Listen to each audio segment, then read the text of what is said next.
দেখেন গরুর পূজা কিভাবে শুরু হয় পৃথিবীতে প্রথম। বনি ইসরায়েলের এক দুষ্ট লোক ছিল, নাম সামিরি। সে সবাইরে বললো তোমাদের স্বর্ণগুলো ফালাও। স্বর্ণগুলো ফেললো, বনি ইসরায়েলের স্বর্ণগুলোকে গলিয়ে গরুর বাচ্চা বানালো, গোবৎস। জিব্রাইল আলাইহিস সালাম যে জামিনে এসেছিলেন, ওই ফেরেশতার পায়ের নিচের একটু মাটি সে বুদ্ধি করে প্যাকেটে রেখে দিছিল। স্বর্ণ দিয়ে বানানো গোবৎস গরুর বাচ্চার গায়ে যখন সেই মাটি ছুঁড়ে দেয়া হলো, এখন বাছুরের ভেতর থেকে ভ্যাঁ ভ্যাঁ আওয়াজ আসতেছে। কি আসতেছে? সবাই তো অবাক। সামিরি বলে, আরে তোমরা যে 70 জন দিয়ে মুসা আলাইহিস সালাম রে পাঠাইছো, ওইদিকে এত ঘুরতেছে, আল্লাহরে খুঁজে পায় না। আল্লাহ তো এটার ভিতরে ঢুকছে, নাউজুবিল্লাহ। এটার ভিতরে সেজদা দাও।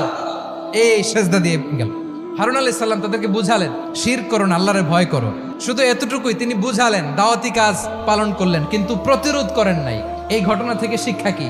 শিক্ষা হচ্ছে, আপনি শিরকের আড্ডাখানা দেখলেও বৃহৎ স্বার্থে তাওহীদের দাওয়াত দিবেন। প্রয়োজনে আপনি ঐক্য নষ্ট করবেন না। সুবহানাল্লাহ পড়বেন না?